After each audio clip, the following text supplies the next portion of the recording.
사도행전 13장. 안디옥의 교회에서는 바나바와 사울의 흑인이라는 뜻의 니게르라는 별명을 가진 시므온과 구레네 사람 루기오와 영주 헤롯왕의 젖동생 마나엔 등이 예언자와 교사로 일하고 있었다. 하루는 그들이 금식하며 예비를 드리고 있는데 성령께서 너희는 바나바와 사울을 따로 세워 내가 두 사람에게 맡길 특별한 일을 하게 하여라 하고 말씀하셨다. 그래서 그들은 금식 기도를 끝낸 후에 두 사람에게 안수를 하고 떠나 보냈다. 성령의 지시를 따라 실루기아로 내려간 바나바와 사울은 배를 타고 구브로 섬으로 건너갔다. 요한 마가도 그들을 돕기 위해 동행하였다. 그들은 살람이라는 동네의 여러 유대인 회당에 들어가 하나님의 말씀을 전파하였다. 이 마을에서 저 마을로 섬 전체를 두루 다니면서 설교를 계속하여 그들이 마침내 바보라는 마을에 이르렀을 때였다. 그곳에는 거짓 예언자이며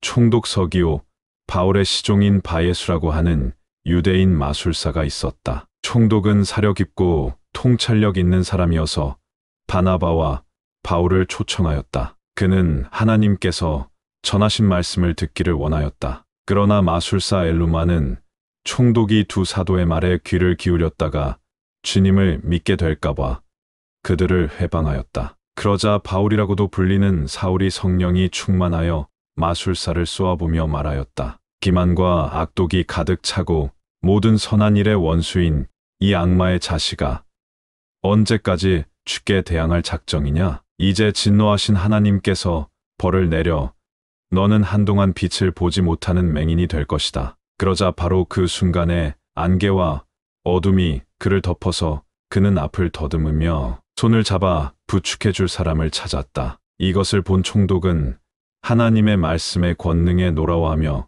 하나님을 믿게 되었다. 바울 일행은 바보에서 배를 타고 밤빌리아로 가는 길에 버가라는 항구에 내렸다. 그러나 거기서 요한은 두 사람을 남겨두고 혼자서 예루살렘으로 돌아가 버렸으므로 바나바와 바울만이 비시디아 지방에 있는 안디옥이라는 도시로 갔다. 안식일이 되어 두 사람이 예배를 드리려고 회당으로 갔을 때였다. 보통 때처럼 모세의 책과 예언서, 낭독을 끝낸 예배위원들이 두 사람에게 부탁하였다. 형제들이여, 혹시 우리에게 가르칠 말씀이 있거든 나오셔서 말씀하여 주십시오. 그래서 바울이 일어나 모인 사람들에게 인사한 후에 설교를 시작하였다. 이스라엘 동포 여러분, 그리고 이 자리에 계시는 하나님을 경외하는 여러분, 우선 우리 역사에 대한 이야기로 설교를 시작하겠습니다. 이스라엘 백성의 하나님께서는 우리 조상들을 가려 뽑으셨습니다. 그리고 그들이 이국 땅 애굽에서 이방인의 종살이를 하고 있는 그들을 높이셔서 영광스럽게 구출해 주셨습니다. 그리고 광야를 방황하던 40년 동안에도 그들을 양육하여 주셨습니다. 그 후에 하나님께서는 가나안 7민족을 멸망시키시고 그들의 땅을 이스라엘 민족에게 상속 재산으로 주셔서 약 450년 동안이나 사사들을 세워 다스리게 하셨습니다. 이렇게 해서 예언자 사무엘 때까지 이르렀습니다. 이때 백성들이 왕을 세워주실 것을 요구하자 하나님께서는 베냐민 지파 사람 기스의 아들 사울을 그들의 왕으로 세우셔서 40년 동안을 다스리게 하셨습니다. 그리고 그를 물러나게 하신 뒤에는 다윗을 왕으로 세우시고 내가 이새의 아들 다윗을 찾아냈으니 그는 내 마음에 드는 사람이다. 그가 내 뜻에 복종하기 때문이다 하고 칭찬하셨습니다. 이 다윗의 후손 가운데서 하나님께서 약속하신 대로 이스라엘을 구세주 예수께서 나신 것입니다. 이분이 오시기 전에 세례 요한은 이스라엘의 모든 사람들에게 죄에서 떠나 하나님께로 돌아와야 한다고 선포하였습니다. 요한은 그의 생명이 거의 다해 가던 무렵에 이렇게 말하였습니다. 여러분은 나를 메시아로 생각합니까?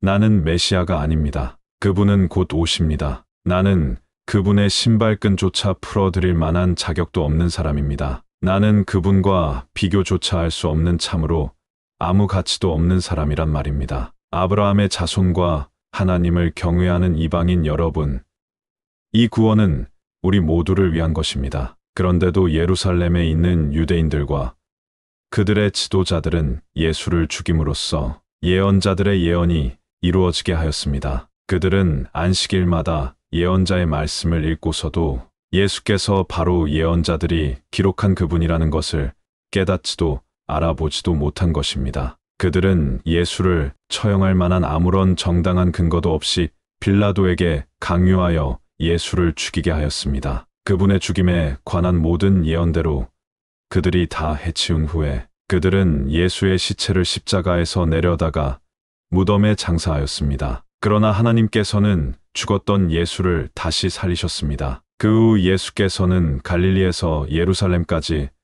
동행한 사람들에게 여러 번 모습을 나타내 보이셨습니다. 이 사람들이 계속해서 이 사실을 여러 사람들 앞에 증거하고 있는 것입니다. 이제 바나바와 나도 기쁜 소식을 여러분에게 가지고 왔습니다. 그 기쁜 소식이란 하나님께서 예수를 다시 살리심으로써 우리 조상들에게 하신 하나님의 약속이 우리 때에 와서 실현되었다는 사실입니다. 시편 제2편에서 오늘 내가 너를 내 아들로 세워 영광스럽게 하였다고 하신 그대로입니다. 하나님께서는 예수를 죽음에서 살려내신 뒤 다시는 죽지 않게 하셨습니다. 이것은 성경에 내가 옛날에 다윗과 맺은 언약을 그대로 지켜서 그 모든 약속을 너희에게 이루어 주겠다고 하신 그대로 이루어진 것입니다. 다른 시편에서는 주께서 이 몸을 스올로 팽개치지 않으시고 주님만을 애타게 그리는 이 몸 버리지 않으시리라고 더 자세히 말씀하셨습니다. 이 말씀은 다윗을 가리킨 것이 아닙니다. 다윗은 하나님의 뜻에 따라 섬기며 살다가 죽어서 땅에 묻혔고 그의 몸도 썩어 없어졌습니다. 그러므로 이 말씀은 다른 분을 가리킨 것입니다. 하나님께서 다시 살리신 분은 무덤 속에서 썩은 일이 없습니다. 형제들이여, 들으십시오. 그분이 바로 예수입니다. 이 예수를 말미암아 여러분의 죄를 용서받을 수 있습니다. 예수를 믿는 사람은 누구나 죄에서 해방되어 위롭다는 선언을 받을 수 있습니다. 이것은 율법이 절대로 해낼 수 없는 일입니다. 이제 여러분은 예언자들이 너희 유다의 반역자들아, 너희는 똑똑히 보고 또 쳐다보고 어안이 벙벙하여 서로 얼굴만 보며 기가 막히게 놀라라. 왜냐하면 내가 너희의 시대에 그토록 무서운 일을 할 것이다. 이런 일은 누가 이야기를 해주어도 너희가 믿지 않을 것이니 너희가 직접 보고 겪어야 할 것이다라고 한 말이 여러분에게 적중되지 않도록 조심하십시오. 그날 사람들은 회당을 나오면서 바울에게 다음 안식일에도 와서 설교해 줄 것을 간청하였다. 회당에서 예배를 드린 많은 유대인들과 신앙이 두터운 이방인들이 바울과 바나바를 따라 나서자 두 사람은 그들에게 하나님께서 베푸신 자비를 받아들이도록 권면하였다. 그 다음 안식일에는 온 동네 사람들이 하나님의 말씀을 들으려고 모여들었다. 유대인들은 수많은 사람들이 모여드는 것을 보자 질투가 생겨서 욕설을 퍼부으며 바울이 하는 말끝마다 반대를 하였다. 바울과 바나바는 담대하게 그들에게 선언하였다. 하나님의 이 기쁜 소식은 먼저 당신들 유대인들에게 전해져야 했소. 그런데도 당신들은 그것을 거부함으로써 당신들 스스로가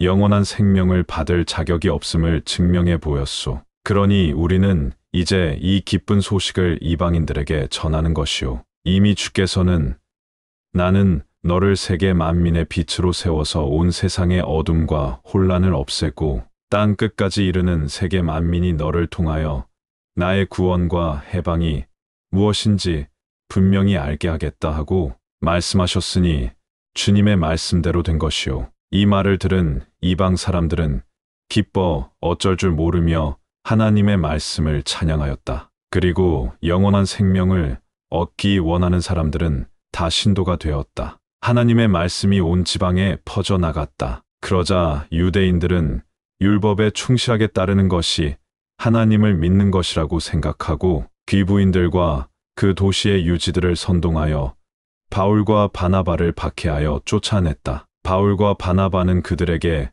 항의하는 뜻으로 발의 먼지를 털어버리고 이고니온으로 떠났다. 안디옥의 신도들은 기쁨과 성령으로 충만한 상태였다.